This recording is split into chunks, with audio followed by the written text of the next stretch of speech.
Yes, yes, yes.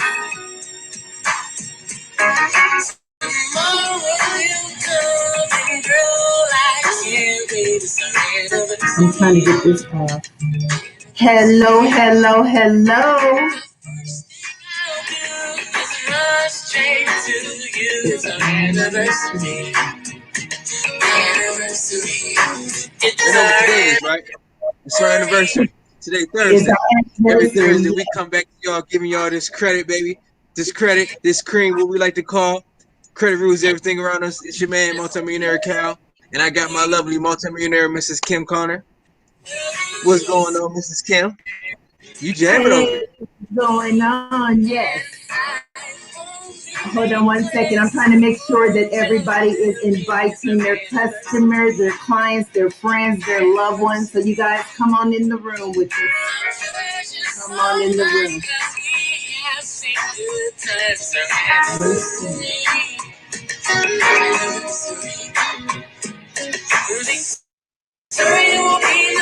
All right, all right, all right. We are live. We are at it again. We are live from Colorado Springs, Colorado. This is Kim from Kim's Credit Leverage, where I teach you how to leverage what you have in order to get what you want. Alongside me is the hostess with the mostest. We have Mr. Calvin Allen, a multi-millionaire, literally, that has so many businesses. He is a real estate investor. He also has a car rental service. He also owns a laundromat and so much more. So what we're gonna do tonight is vibe out. First of all, you guys know it's my anniversary. It's my anniversary. I've been with Nove Money, this amazing company that's changed my life for 2 years now. What more could I ask for? God really, really knows how to show up and show out when it comes Right. to providing for me. Can't nobody outgive God. So I just want to give my praise back to Him. So you guys get your pens and pads out. I'm not gonna hold you guys any longer. We're gonna go ahead and vibe out for a few more minutes. We're waiting for some other people to come in our back office. We have Mr. Curtis coming to the live stream. Mr. Kurt, what's going on, King? How y'all All doing right, you tonight? guys Smooth. doing amazing. That's good. We Happy jamming. You lit. anniversary with Nove. Yeah. Thank you. For the rest of your day.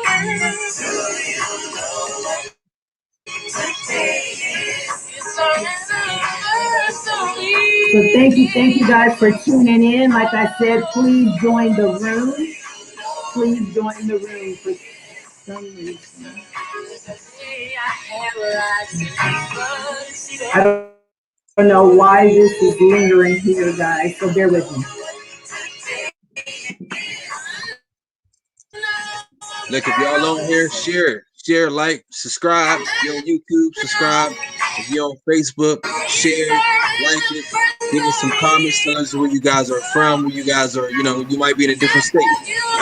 Let us know what's going on. Let's get involved, baby. Let's get involved. How everybody doing out there?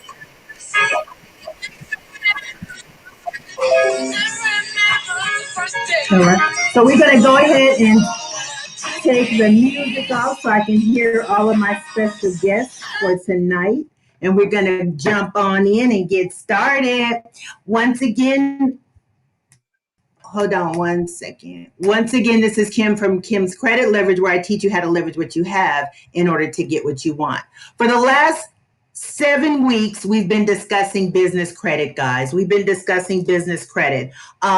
We do have a special guest here, Mr. Calvin. Well, now he's the co-host of C.R.E.A.M, where credit rules everything around me. Our co-host, which has been able to establish over $1 million in business credit in less than a year. So he came here to share his expertise, his knowledge, his wisdom about how you too can obtain business credit, which using business credit outside of your social security number to fund your business, to fund your legacy, to fund your dreams. We also have alongside of us tonight a special co-host, a Nove Pro member, which can provide you with personal credit, business funding, business loans. Mr. Curtis in the house. Mr. Curtis, thank you for joining us all the way from Texas. Welcome, welcome, How's the weather down there, welcome. Mr. Curtis? Is it all the way from Rome, Georgia? Oh yeah. He in Georgia. Yeah, I'm in Georgia. Oh, okay, my bad. I do apologize. Okay. So, Yeah, Georgia, we Curtis do is have in another Georgia. guest that's Yep. Yeah. That is right there in Georgia. Georgia got some good weather out there now, huh?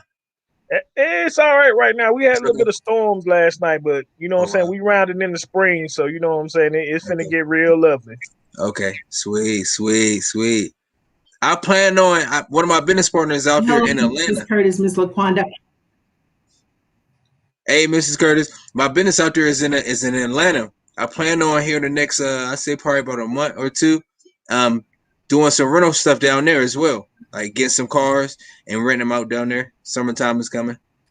I'm just trying to see what all type of cars people like that I know they that they interested in using. I don't want to go get no Prius and ain't nobody gonna rent it from me. Indeed. So I'm just looking in and see what the market is looking for. So yeah, I'm trying to do some stuff down there in Atlanta too. Now, are you in Atlanta or are you just what part of Georgia are you in? I'm in Northwest Georgia. I'm about 40 minutes northwest of Atlanta. Okay. Sweet. You know we're having an event for Nove in May, right? Mr. Curtis, are you guys going to be there? It's in Atlanta, Which is in the right? communication workshop in May. I saw that was announced Saturday, wasn't it? And the Super Saturday. Yes. I'm not sure as of yet if we're going to be there. Scheduling and everything. Yep. No problem. So without any further ado, guys, we're going to go ahead and get started. We know that everybody's having a busy day or has had a bit of busy day. I know I have.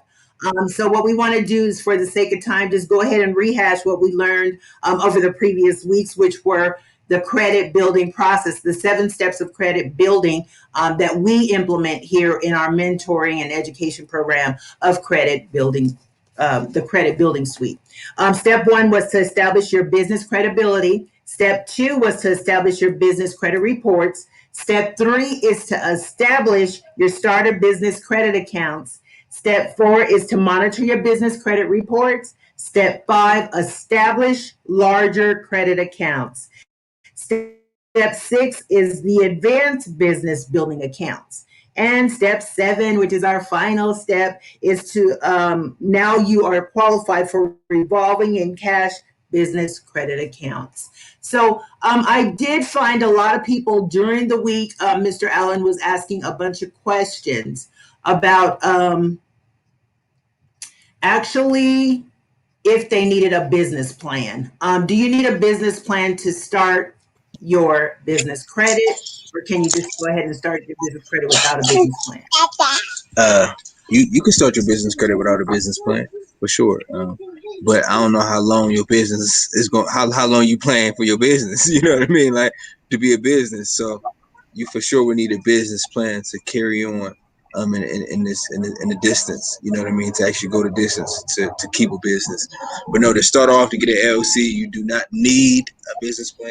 It'd be cool to have one, but now you don't need one. Okay. Well, thank you for It's that. very Thank you for important, that. but it's very important, guys. Like, don't get it twisted. You need a business plan because that's what's gonna help you get to the next level. Because every year or whatnot, you know what I mean. And it could be faster than that, it could be a little bit longer than that. But businesses change all the time. You know, the progression of a business change all the time. So let's just say like you're doing something in hair, and people might want a certain style of hair, and if you don't stay into the trend of knowing how to do accommodate your clients, a certain type of clients, then then you may not be able to go a little bit further. So you got to know how to plan these things out to know when certain things gonna hit your life, and that's the part of the plan because having a business, you got to know there's gonna be some downturns, there's gonna be some upturns, there's gonna be some consistent turns. So how do you know how to deal with that when these things come your way? So like for instance, when the world hit and we get at inflation in the world right now, can your business still stay afloat? or did you just lose your business and go out of business? You know, like a lot of people did. They lost their business. Why? Because they didn't probably have a business plan, or they didn't properly build a business plan. You see what I'm saying? It's either one or the other. And with a business plan, guys, like one of the things I'm realizing is that these rich people, these wealthy people, the reason why they can afford to probably take some of these L's or may not be taking L's is because they hire financial people to take care of the business plan and take care of their financial estates. You see what I'm saying? So just because you don't have a business plan, it may be because you don't know how to write it. Hire somebody else to do it. We talk about a business, y'all. You know what I mean? Like, which is going to pay you and help you get established. So, man, do not fare. And that's when we start talking today. Like, I want to encourage people to actually to actually be motivated to speak up. You know, and don't just hold your tongue and feel like it ain't no help out there. There's tons of help. There's tons of opportunities for you to be able to go and obtain some of these things. But if you don't go out there and go do it or even ask, then you're gonna be stuck and feel like you're alone, and you are alone because other people are asking how to do and when to do and why I need to do, and they asking the questions that's actually open up doors for them. So don't be afraid to ask questions and let people know that you are either weak or you struggling or you don't know it all. Because when you do that, then now you can actually start learning. You know what I mean? And the only way you're gonna earn is to learn. Right, right, right. So I did put irs.gov up there, irs.gov. That you guys can go and research about how to build a business plan. It's also the same place that you go to register for your EIN. Okay. So I just wanted to go ahead and throw in that little information to share with you guys. Really, another credit tip that we don't know about business. Remember, we said that we are going to let you guys know credit tips that every business should know. A paydex score ranges from 0 to 100. Unlike a personal credit score that ranges from 300 to 850. So that's the paydex business model score, and that does range from 0 to 100. So For that, that is another credit tip. can I expound on that? And real quick before I expound, Miss Curtis, did you have something to say? I was going to ask for the people out in the audience if there was someone that you suggested to help them, maybe to help them write their business plan for them. If it was any like certain company that y'all already knew. Um, I don't have a specific company. I got certain people that I know that can pretty much help them do it. Companies I don't know. I can try to help and reach out to the people and let them know like there may be potential other clients they may be interested in it. But you can Google it and see, business, professional business planners, advisor planners, things of that nature. And what I always did for my real estate, like for me to understand, like who is the best attorney, who is the best realtor that I could pretty much use, I just called around and asked a lot of questions, and I interviewed them and see if they, if they fit what I was looking for, and just learn, several things from them. So that's what y'all can probably do if you don't know any um, people who actually write business plans and business grants, because those same people that write the business plans also know how to get the grants. You know what I'm saying? They know how to get the grants. And honestly, you could look at it. Well, a CPA can help you, but you want to find like a CPA or some type of business firm that actually knows what they're talking about when it comes to these grants and loans and stuff like that, and always keep you informed. So these same people can actually write your business plan. You could take it to the to the bank or whoever you need to take it to. A business plan does not need to happen overnight.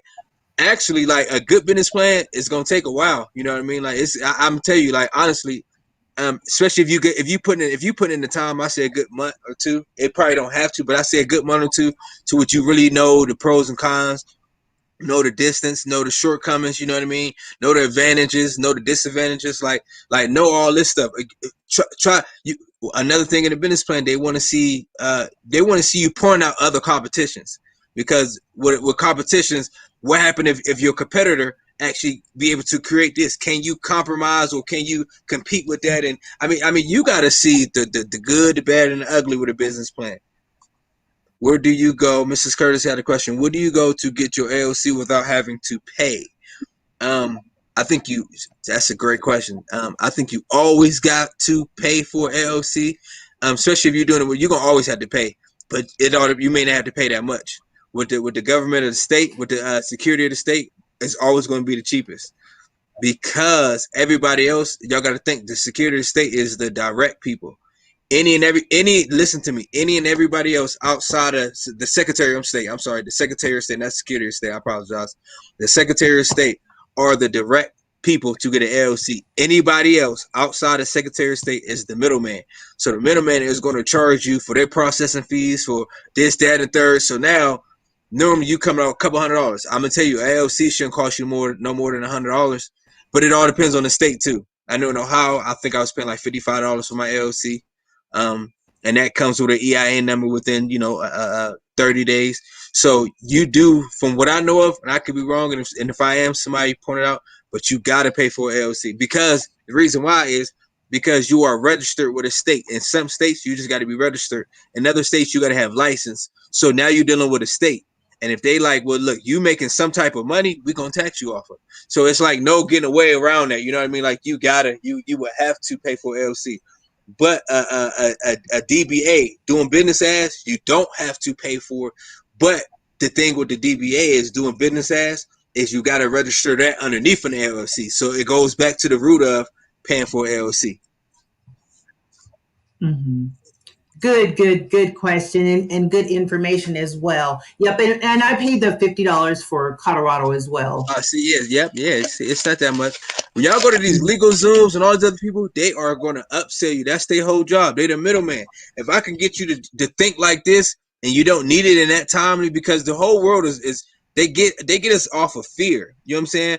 Fear of not having it now. You see what I'm saying? That one word now is one of the greatest sales technique. Is to tell somebody, yo, right now, you need it now. So that got you in a rush. Pandemic to be like, I got to get it right now. The meat without, the meat without the, exactly. The meat without the middleman. So yeah, so just getting it in your head that, man, I got to know what I got to know and do what I got to do. It's not going to hurt you. It's just actually, it helped you, but you got to put in the time to be able to do it.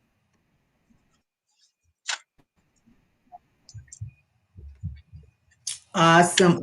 Thank you for that. So what I want to go ahead and reiterate on as well, guys, is, I'm not for sure if you guys got your ebook, all the ones that have been following us and being here consistently with us through the business credit process. I don't know if you got your ebook, but the ebook is just telling us that, business credit is credit that is obtained in a business name. And with business credit, the business builds its own credit profile and its own credit score with an established credit profile score. Now, the business will then qualify for credit. So that's what we're trying to do, or that's what we are doing. We're getting your business in a position to be credit worthy. Yeah, to be okay, because you can have an EIN LLC all day long, but until you start implementing the credit process, you're not going to have business credit. And how so you get a credit process is going to get a Duns and Brads. Yes, so that and then after you get your Duns and Brads, of course, you have to have the special vendors to report to those credit bureaus. Right. Mm-hmm. And another little tip, see, because today I just want to give out a lot of credit tips, right? Credit tips that's going to for sure help us out. They're pretty much trying to patch things up. This is a journey for sure that we're gonna have to travel, and go the full distance of. But there's also little pit stops that you could go and get your little energy on. So another credit tip that I want to let people know, and as they come up, and I'm just gonna probably just talk about them. Another credit tip is knowing paying your credit off too early, right? I want people to understand that paying the credit card off too early does not help your credit, right? I'm gonna tell you why. Now this is personal credit. For the business credit, real quick, for the business credit. Huh? No, I was just wondering if you were about business or personal. But yeah, I'm gonna talk about both of them. But for the business credit, it's actually substantial. You're supposed to pay it off early, because in a business credit, they go off of, like I said, the vendors. So the earlier you pay, the more credit you get, because they want to give you more money faster.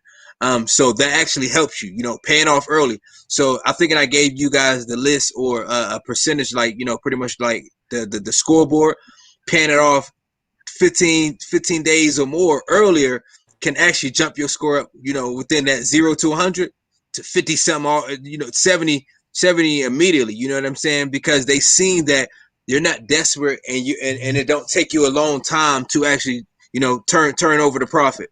So if I gave you a net 30, but you paid that net 30 in 10 days, right? You paid that net 30 in 10 days. That looks super good in the business world. Like that look like wow, like these guys are actually doing business. You see what I'm saying? Like you actually coming to me faster, and you paying it off, and then we can actually go ahead and send you more credibility. So in the business world, paying your credit off super early is exactly what you need to do.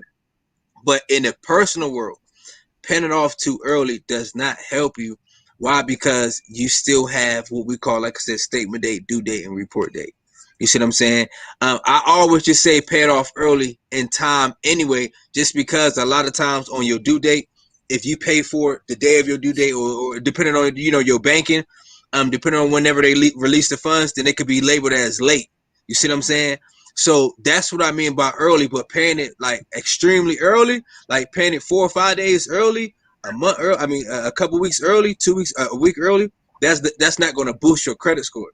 Like I said, you still got to stay in a window of that report date and that due date. You see what I'm saying?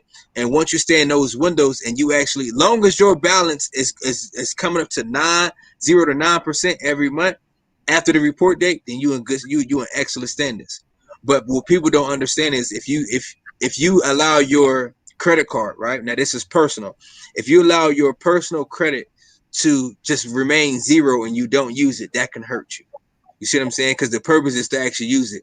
But if you use it every week, every month, and then by the time it report and it's 0, then that's still good. That because they know you're using it. They knew that you understood when to go ahead and allow that utilization to be under 30%. You see what I'm saying? Because that's the main thing. We gotta understand the rules and pay for it before it get reported. And once it get reported, no, like I said, now I'm starting to use 100% whatever I use, as long as I know I got the money to cover it. 100% of whatever I use, but before that report date, I'm gonna make sure my stuff stay 0 to 9%. You see what I'm saying? Like 0 to 9%, because that's what really counts. Anything outside of that, it's pretty much they go off of your interest, and that's why these personal credit cards, personal credit wants you to pay interest. Wants you to make monthly payments, because that's how they make money, off of the interest. So paying it right before the paying it on the due date, or be a little bit before the due date, so you don't get hit with with late fees, but also making an extra payment before the report date, open date. The report open date is actually beneficial to you guys, which is a solid good credit tip that I know I wanted to continue to elaborate last week, and I don't think I did as much, but I was going to talk about it. And if anybody out there have any questions, please feel free to ask. Like, please feel free to ask. Anything that come up in my head, I'm gonna stop if you guys are not talking about any. If you guys are not too busy, and just bring it up and give these guys these tips.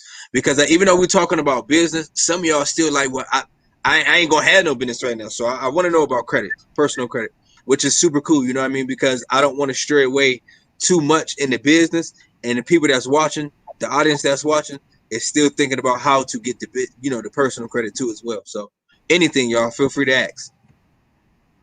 And I just want to say that I did apply that, because most of my stuff my reporting date was between the 7th and the 14th. So what I did is I did the credit hack that you told me last week. That's what made my credit, and I'll post that on my testimony or whatever, but it went up 55 points. See, I didn't know that. You just now telling me that. See, I didn't know that. You didn't tell me that. Great. Because I deal with credit, I deal with everybody else, but I be like, I don't brag too much on myself. But yeah, it went up 55 points. I'll post that on my testimonial. I promise you, I do this every freaking month, and I watch my stuff go up and up and up, and I'm like, yeah. Because you dealing with the algorithm, and like I said, it's just a system. It's not regular people that's calculating and trying to put judgment and try to see if you right or wrong. This is a system. And the system don't understand right or wrong. Like the AI, artificial intelligence, don't know right and wrong. They got their own mindset. and the only thing they know is you're straightforward. So when you could double play like that, it makes it look like you did something that like that's tremendous. You know what I'm saying? Like, so yeah, that's going to boost your score up. So tell them what you did that boost your score up 55 points. I think she froze. Can you hear me? Yeah, hold on. I'm trying to make sure it's not my internet, but yeah, we can hear you. Okay. You're back. Okay.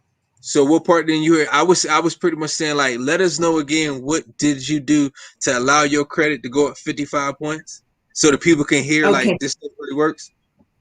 Yeah, absolutely. So what I did is I all my credit cards on auto pay. You know what I'm saying? Because I want to make sure that I pay on time, first of all, and I want to make sure that my utilization stays at a certain point. So what I did is I have like the minimum come out, the 25 or the $36, whatever the minimum payment is on my auto pay date, period.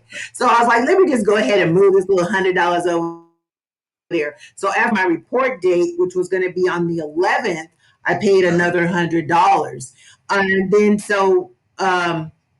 when it showed up on Equifax on the 15th, it said that my credit score went up 55 points. Yeah. So because that's all I did. I you put that loophole in the system, and the system seen a double payment that fast. You see what I'm saying? Like between those dates, it's a window of opportunity, and then that window gonna close. When you went in and you did that double payment before the window of opportunity closed, before that reporting date, that remember I told you got an open date and a close date. You did it right before the close date, so it don't know, it's confused, so it boosts us right up. Like, oh yeah, we gotta give more points. Like she paid way more, and it's right before the reporting date. Because I'm gonna tell you why. The statement date, if you don't pay, well, I'm sorry, not the statement. Well, yeah, the statement date. If you don't pay by the statement date, right? The statement date, what that pretty much is it calculate all the interest that you need because you didn't make the full payment by the due date. So everything is being calculated, right? So the interest and everything being calculated. But if you hurry up and you trick the system by the due date, you make your minimum payment and then you make another payment right before the reporting date, it throws the algorithm off with the statement date because the statement date was supposed to accumulate more interest. You see what I'm saying? Because you didn't pay for it in full.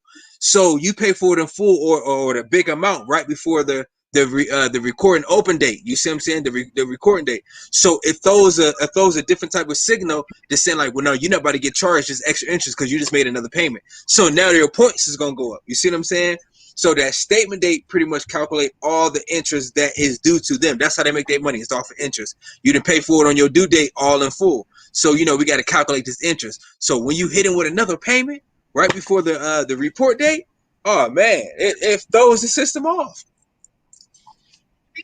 And another thing that I want to let you guys know, I have all of my credit cards linked to my debit card. So I already know I want to use my credit because I want to boost my credit because I got plans for this year. You know, in my education, so doing my funds to my credit card. I was going to spend cash anyway. A lot of people are afraid to use credit, but the whole moral of the story is you got to use credit in order to activate it. It's like awakening the giant. If you don't use it, it's not going to, elevate. You know what I'm saying? It's not going to report. You're not going to have, like Brother Cal was saying, the algorithm. So you want to wake it up so that we can get it to a consistent level. That way we know how to approach certain situations. Use it. And yet again, another tip, guys, and this is a tip I said last week is, and I gave an example. If I got $10,000 and Mr. Curtis got $10,000, which one you think is better for Mr. Curtis to use, my 10,000 or his 10,000? You see what I'm saying? He could save his 10,000, so it's important to know how to use my 10,000. So with my 10,000, guess what? Now y'all got to think, when y'all go into many places, right? When y'all go into many places, whether it be in a different state, in a different city, especially overseas, it's important to use your credit cards before you use your debit cards. Because I'm gonna tell you why.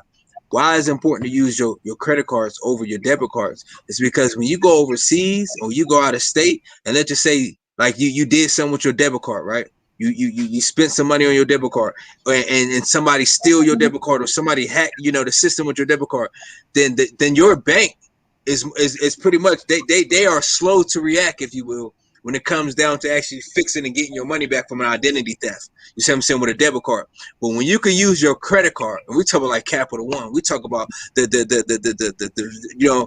Amexes, you know what I mean? We talk about big cars, you know what I mean?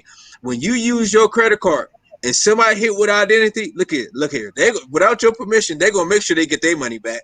So that's automatically gonna protect and help you out. So it's important to have at least a credit card, and when you go out of town, you use that credit card. And like I said, if you're going to spend my money, but you got 10,000, but you said, okay, let me spend his money. Let me spend 3,000 his money. You see what I'm saying? Which is 30%. I probably that's 30%.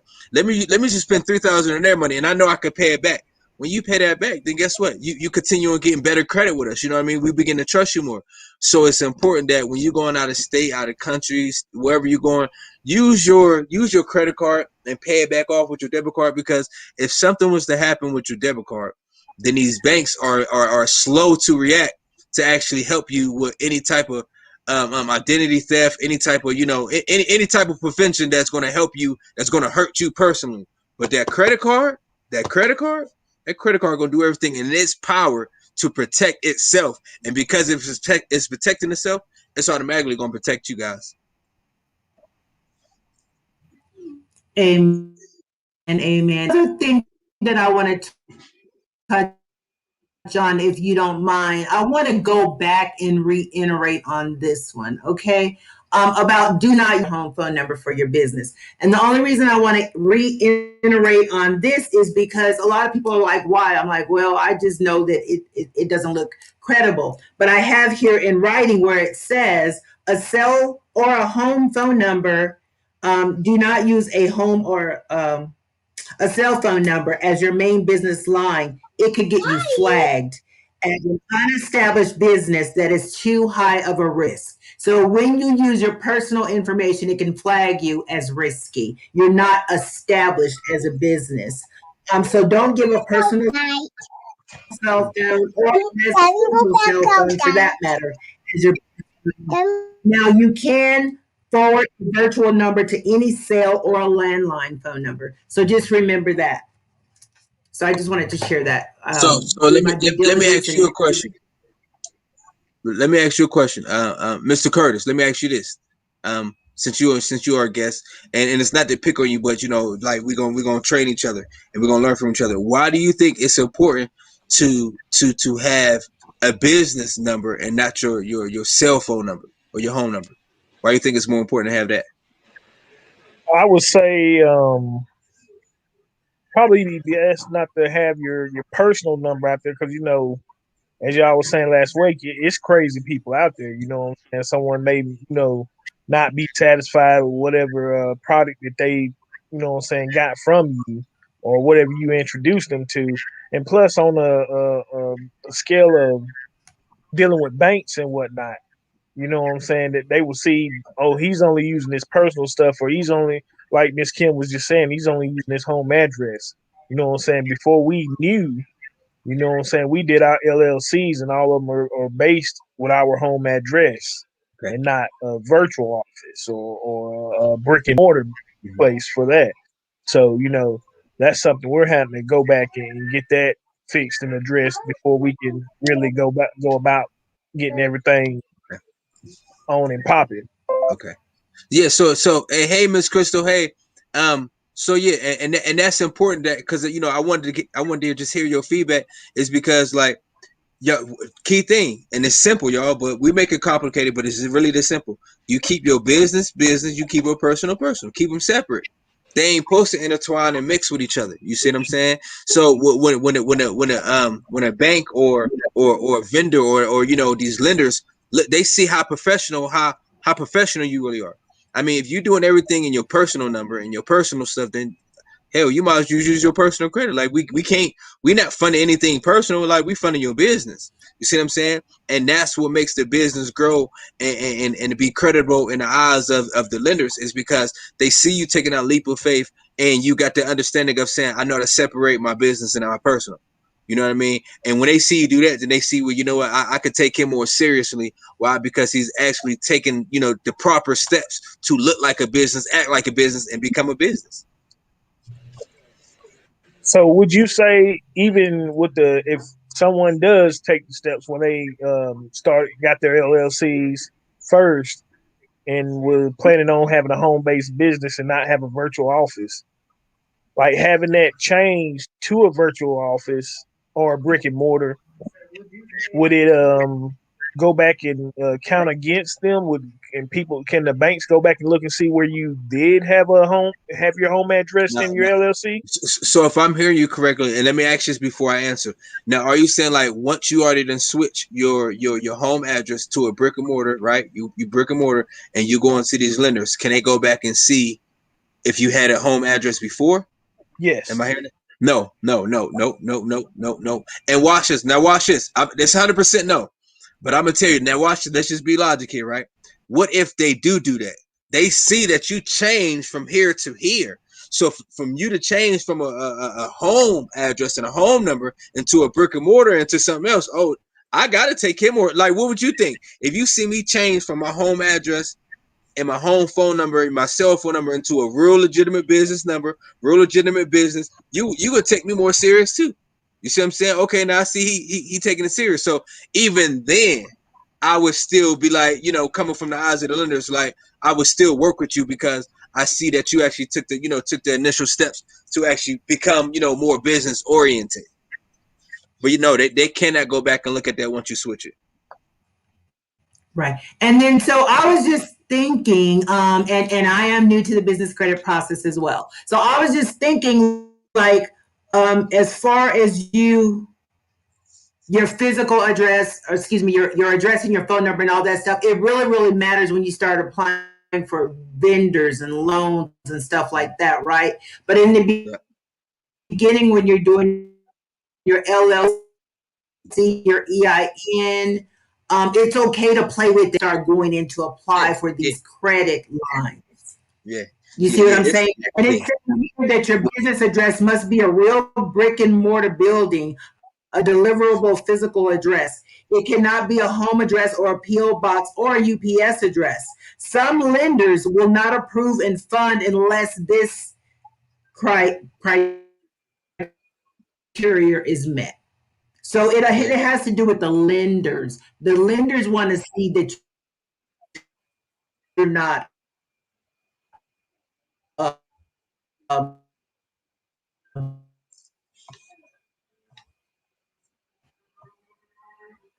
can y'all hear me? that you're credible. Okay, They good. want to see that you're credible, that you're credit worthy. Yes. Yep. So yep. That's what that is, and you're doing the actual, the great step, Mr. and Mrs. Curtis, by making sure your legal stuff is all aligned before you start applying for credit. Because what we're doing here is to prevent you from getting flagged and to prevent you from getting denied. So what we want to do is make sure that you're set up for success in every single way. Now that's something different, Mr. So Curtis. awesome, Now we awesome, go awesome. back. If we go back, right, and you let's just say like you already went to some of these vendors and they already seen your home address, you know what I mean, your PO box, everything that was not in the business, and they flag you. Now it's a different type of story to actually try to get that type of vendor again. You know what I mean? I mean, now when you get that vendor again, you got to make sure everything is all the way straightened out to go back and deal with that vendor properly for them to pretty much trust you again. Because once you get flagged, it's almost like once you get arrested or once you go to court, like it's harder to get out of that than to get in it. You know what I mean? It's easy to get in it, but it's hard to get out of it. So I'm just taking the proper perspectives. I mean, to actually get there is I feel like is beneficial. And I think y'all doing it right, going back and changing everything. And then when y'all do touch bases and tap into these other vendors, then now they actually get a first impression on you now.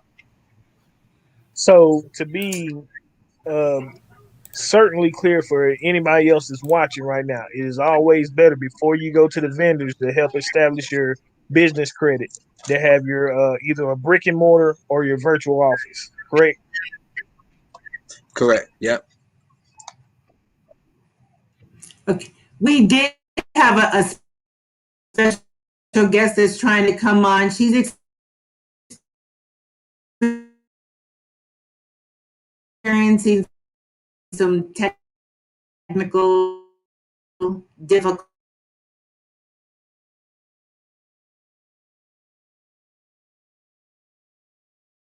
So we're just going to leave that alone. But yeah.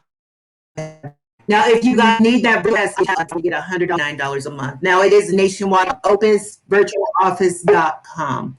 But ask me for the link so I can get you the discount. Okay. Can you guys hear me? Can you hear me? You're breaking up a little bit. Can you hear me? Yeah, I don't know what's going on. Everybody's internet is in and out today. I think it has to do with all these stimulus checks coming through the. That was a good one. Hey, people got their stimulus money. They buy all type of. They buy high speed internet. I know, right. So yeah, I don't even know what mine is, but I ain't tripping because I'm not missing it. Because you know what, we're blessed having passive income. We're blessed to be able to have our own businesses. We're blessed not to have to depend on the job, the government, or anything else. So I'm super proud and excited about that. And also, and when we do, anybody on this live stream or on this panel, when we do get the stimulus check, we know how to use it because we're now financially literate. So even a rich man, like Calvin always says, even a rich man can be poor. You guys know about these millionaires that get millions of dollars, athletes and stuff like that, and then by the end of their career, they're broke. I mean, just give me a chance with $2 million. I'm good for the rest of my life, you know. But some people just don't have that proper mind frame or education in order to move forward. So that's why I'm super proud to be able to have provided this platform to educate you guys in what to do and how to do better. It's not our fault that we don't know, guys, but it is our responsibility to learn. And that's what I have for today. And I'm going to give it back to Mr. Calvin Allen. He got a question. Go ahead, Mr. Curtis. Miss Kim, can we get that link from you? Absolutely. For the Opus? Yes, I will send you that link and get you the $100 off. Absolutely. So look, let me ask one of y'all this, and y'all can answer, you know, in different times. Which one would you prefer? Would you prefer to have $1 million or have a perfect credit score? I would prefer to have a perfect credit score. Okay. Now hold on, Mr. Curtis. What about you? And then we go back to you so you can answer. I'm thinking the credit should be the right answer, so that way, you know, I can borrow the $1 million. Come on. Yo, Pam, what's up, baby? Like you've been saying, spend somebody else's money. So look. Okay, so look, everybody out in the audience, look, if you hear me, what would you think? Would you take $1 million or would you take a perfect credit score of 850? Write it down. Let us know what you think. Miss Kim, I want to know what your answer is and why. But back to the audience, if you had an opportunity to get $1 million, right, in your bank account in the next 24 hours, or you get to have your credit score begin you know what I'm saying, begin to be 850, what would you take? The $1 million or the 850? Now, can I say something? I'm okay, hold on. I chose the 850 credit score because, like Mr. Curtis said, I would rather have the 850 credit score because my motto is teach you how to leverage what you have in order to get what you want. So I would like to leverage other people's credit, OPC, if you will. Right. The credit, and then that'll help me to obtain way more than that. Hey, huh? I got my queen right beside me. She wanted to ask a question too, real quick.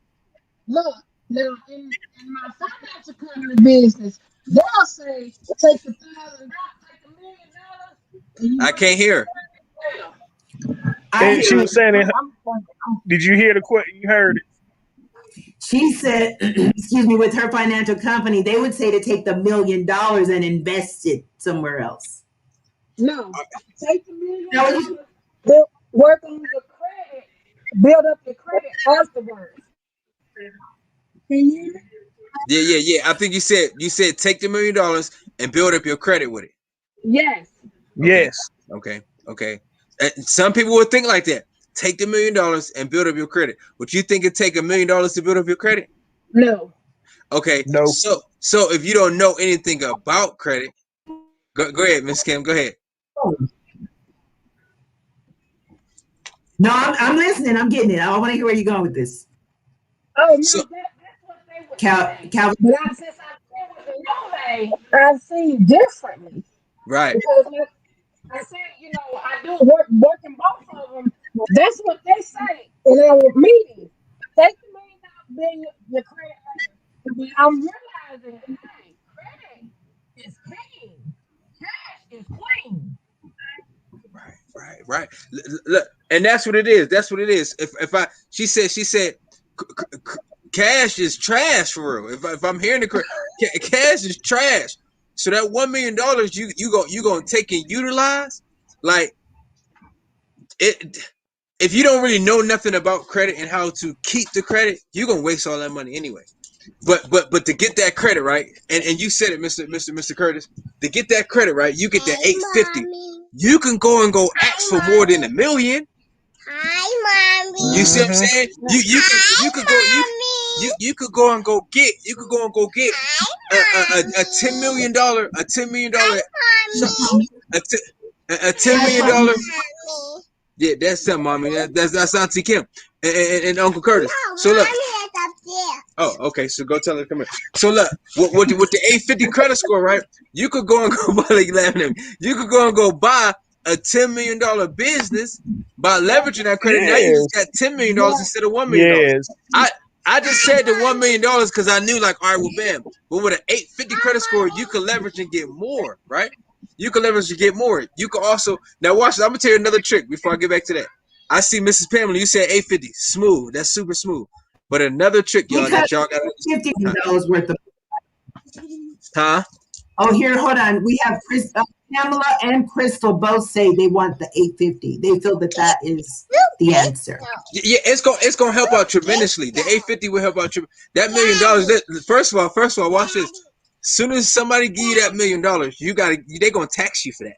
Think about it. You hit the lottery for $1 million. How much of that is taxable? You see what I'm saying? So we got to think of a lot of different type of outcomes that come that way. With the 850, ain't none of that taxable because what you're doing, you using other people's money. You see what I'm saying? You're using other people's money. So once we realize, okay, look, the credit score is way better because that's leverage. That $1 million not leverage, not for you. That's a debt. You see what I'm saying? That's a debt. As soon as you get that money, you got to figure out how fast you got to pay it back, the increments you got to pay it back, and what's because that money costs. Credit not gonna cost you to the fact that okay, because I got a great credit score, I can get whatever I want. You got $1 million, and that's gonna cost you. You see what I'm saying? Money costs. So at the same time, I'm gonna tell you what now. Now, what is smart? I'm gonna tell you what's smart. Now, me personally, I would deal with the credit, right? I would deal with the credit, but because I understand money, let me tell you what I do. This is how smart I am. Y'all taking notes? Y'all ready? Yes. Y'all taking notes? Okay, yes. Now this is how you come up, and this is how you get. Watch this. I'm gonna take the 850, but before I take the 850, know what I know now. I'm gonna get the $1 million. Now I'm telling y'all, get the 850. I'm telling y'all, this is honest to God truth. But get the $1 million, right? You put it in your bank account. The moment the bank see you with $1 million, you can go ask for $1 million or $2 million, right? Because now they know you got $1 million. So go ask for another $1 million, give that $1 million back to the person, and then go work on your credit. So now you got $1 million you can keep. Because I'm telling you, I promise y'all, I don't care if it's $10,000. If you got $10,000 in your bank and you go ask your bank, hey, I need another $10,000 to match me, or I need $10,000, they're gonna give you that because they see that's what you already trustworthiness of, like you already got. So people, I done watch millionaires and they done told me this. Yo, I done gave this guy $1 million, let him borrow for a couple weeks, right? He borrowed for a couple weeks, no more than a month. He went in and asked for a loan for $1.5 million. They was able to give him $1.5 million because they looked in his bank account and said, oh yeah, you already good for it. You see what I'm saying? That's how they leverage other people's money. So you can leverage money like you leverage credit. You just got to know how and deal with the people, and they got to trust you. So I got $1 million. I go and give Mr. Curtis $1 million and said, okay, you could just give me 10% off of that once you get your $1 million. He give me 10,000, but they didn't gave him $1 million in his bank account. Now he can go use that. You're just using other people's money. Literally, if it ain't credit, you could do that with other people's money too.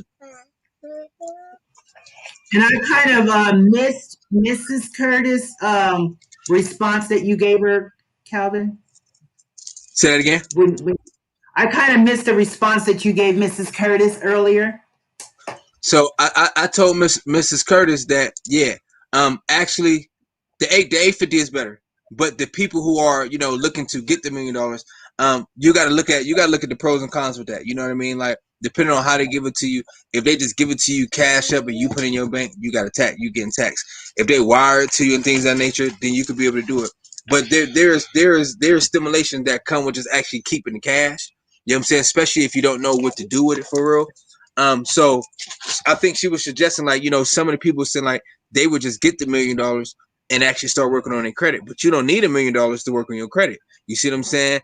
And actually, I will honestly feel like working your credit with little to no money. And the reason why I say little to no money is because that's what's going to actually kick up the entrepreneur spirit in you to where now you know how to really use other people's money. You know what I mean? Like how else are you going to use other people's money is by you not really know. Think about it. And not, this ain't nothing bad. Who is one of the greatest people here on this earth that know how to use other people's money? It's homeless people. Homeless people can use that. How you think they survive 24/7? They got to sign up to say, look, I will pay a punk to get drunk. They got to sign and say I'm homeless, this and the third. And they never once used their money because they understood to use other people's money. So my thing would be like, yes, you can do that, but when you learn how to take the break and using other people's money, you never got to go and get your own money no more.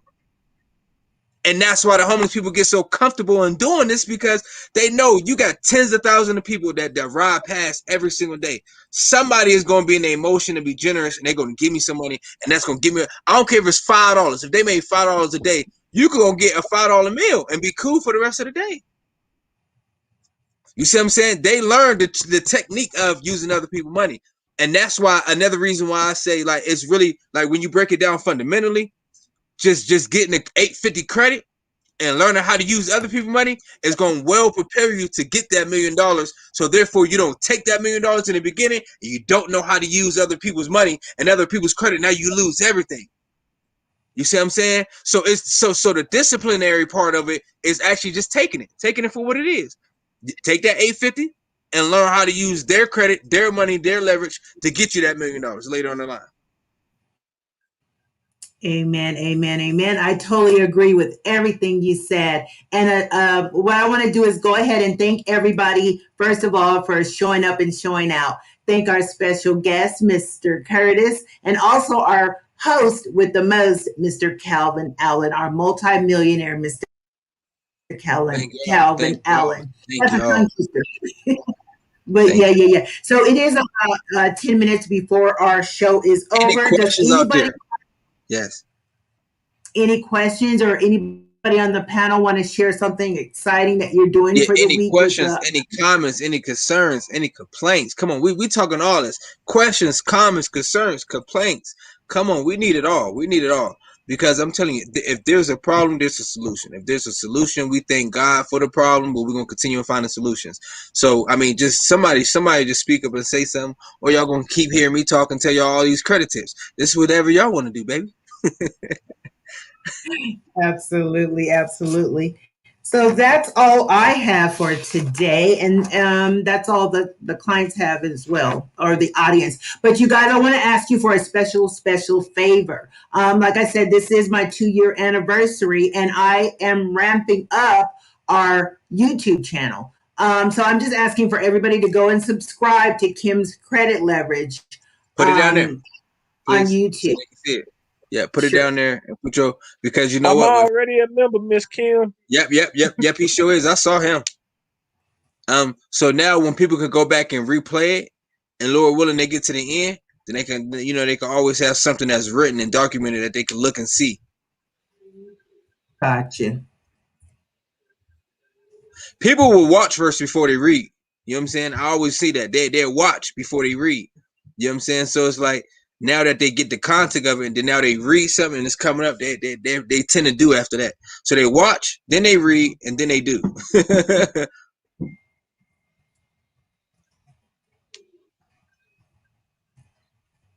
Watch, read, and then they do. But yeah, man, the credit world is so amazing, especially when you know the rules and the tricks and the trades for it.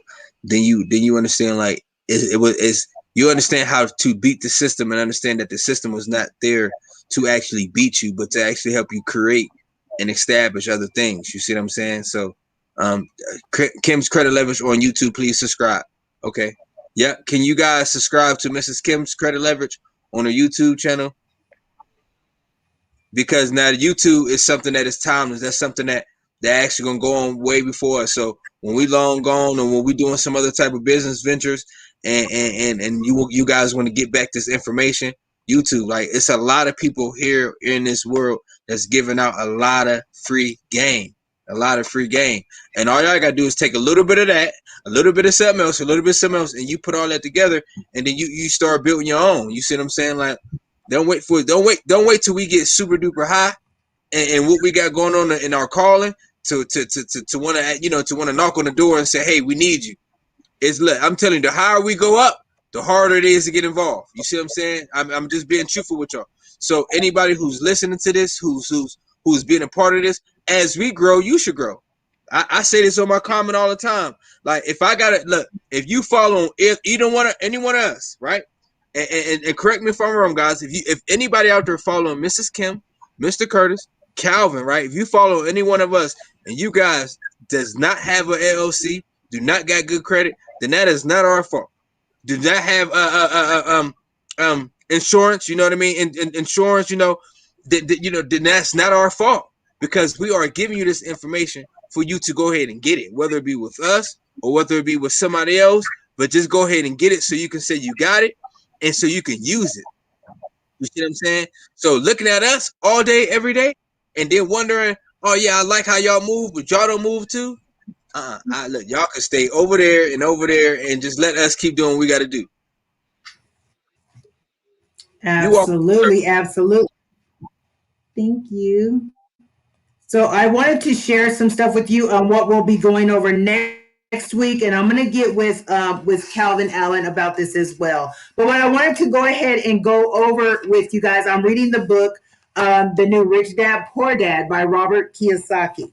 And what I want to do is, he has a lesson too. It's called Why Teach Financial Literacy. So what I want to do is get with Calvin Allen and share this with you guys, because there's some amazing information in here that I'm just now finding out. Because when you start looking at the income statement and the balance sheets, on a whole nother level, you will start to, your mind shift will change. Mine shift in about 24 hours. But it has to, right? Differently. Yeah. Yes, absolutely. Because when I learned this stuff, it was when I was in accounting class, but they were an accountant.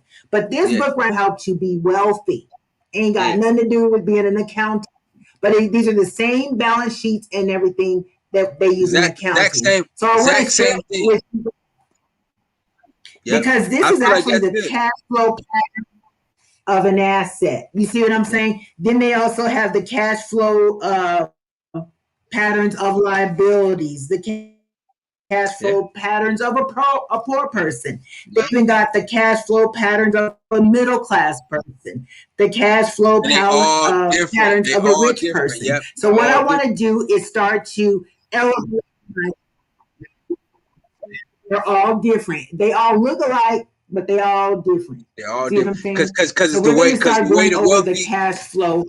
The way the wealthy invest and use their assets to create passive income, and the way that the middle class and the poor class use their security and comfort to actually try to go ahead and produce some type of riches, when security and comfort is never going to get you rich. You see what I'm saying? The rich believe in getting rich first, then securing it, then being comfortable. It's a certain order. The middle class and the poor people, the first thing we think about is want to be comfortable first. You know what I mean? With security first. This is an order. Security, comfort, rich. You know what I'm saying? That's the order. Why do you got a job? Because you want to be secure. So why do you keep that job? Because I'm comfortable with it. So you ain't gonna never get rich. But the rich got a mindset of being rich first, then securing the bag, and then being comfortable having all of it. I'm gonna sit down and quit wrestling, you know. Right. So Ready what to I'm start going to do is next week we will be sharing the screen so I can go ahead and show you guys diagrams of what we're actually speaking about. So next week we'll be sharing the screen about the cash flow patterns of the, I'll pull out the game. everything. I got the game, the cash flow game, how to get out of the rat race. They got a game called cash flow. I got the game. Listen to me. The game gives you the whole statement, the statement balance, the asset liabilities. It shows you, hey, like Miss Kim, we're going to get together and play it. It shows you how to, like the first thing you got to do, you got to pick a dream. So pretty much how the game is, your first thing you got to do is you got to pick a career, a dream. What do you want to be at? So you got to focus on where you want to be at. So only way that you could get out of the rat race is pretty much two different type of things. Is actually one of them actually having more passive income, so having more assets than liabilities, right? So when you got more assets than liabilities in a rat race, then you go to what we call the fast track, right? Because the fast track is where the big investments go. That's where the real money is at. Right now, we all in the rat race. We're all in the rat race trying to chase it and trying to get this cheese. But only way you get out of the rat race is actually having more passive income coming in, having more assets than liabilities. And then now that's how you get out of the rat race. How do you win the game? Is actually, let's just say in the beginning, your dream was to have $50,000 of passive income, owning 2 restaurants and owning 4 houses. Then guess what? That's what you gotta have. So you have, like, you pick up these cards. These cards might say, look, I got a house for 160,000. You could buy it for 60,000. The ARV is this. I mean, it breaks it down to where now you got, even in the game, you actually have a broker, if you will. So you got somebody who's actually doing all the payments and doing the taxes and stuff for you. I mean, it is so dope, y'all, because they really teach you real life situations and scenarios on how to think when you're going out into the real world. So really, to get out of this, the rat race is creating more assets, having more assets than liability. So if you make $10,000 a month, don't spend 10,000, don't spend 11,000. Now you're 11,000 in the hole. You see what I'm saying? So if you make 10,000 a month, but your expenses is 3,000, then what is your cash flow? 7,000. You see what I'm saying? So you got $7,000 that if you save that for, let's just say, 12 months, then you got, let's just say 7 times 12. Help me out, do the math real quick. Let me see. Right now in my head, 7 times 12. It should be, let me see, 7,000 times 12, 84,000, right? So now let's just say you able to save 7,000 every month, because that's a good cash flow. 3,000 for your expenses, you saving 7,000 a month times 12. That's 84,000. So $84,000 in a year you got to accumulate. This ain't no bank money. This your money, right? So now you're gonna do whatever you want to, right? So now I say the next year, go buy you a car or a house, and now you may add a little bit more tax. I mean, add a little bit more liability, but then also create with the $84,000. Create another asset that's going to cover the liabilities that you get. You see what I'm saying? And that's pretty much how you get out of the rat race, is actually having more assets than you got liabilities. But how you win a game is actually attaining the goal that you wanted, your dream that you wanted in the beginning of the game. The game is raw, y'all. It's super dope, and it's going to teach you, just pretty much the real scenario of how the world works with the statement, balances, because we need to know that. Financially, we need to know statement balances. We need to know the account value. Like, we need to know this stuff, y'all. Like, we too afraid to know how much money we make. Like, I go look at my bank accounts every single day. Like, if somebody messed up with something, look, that ain't supposed to be in there. You know what I'm saying? They took that a note, because we need to know that. We too afraid of looking at what we got. But how you gonna get more if you don't know what you got? Amen, amen, amen. So yeah, I really appreciate everything that you do for our community. I really appreciate everything that you do for everybody around you, Mr. Allen. Thank you for sharing your wealth, your knowledge, and your education with us. It just helps us to become stronger. I'm super excited about where we are going. I'm super excited about what God is providing and who He's surrounding me with. So I'm honestly grateful for that. So you guys, please join us next week, where we'll be discussing Why Teach Financial Literacy by Robert Kiyosaki.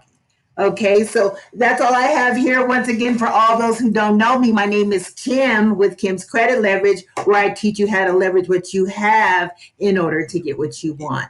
Join us each and every Thursday, 6 p.m. Mountain, where we will spread the cream over our environment, where credit rules everything around me. Peace and blessings, everyone. Have a good night. Thank you guys for joining us. Peace.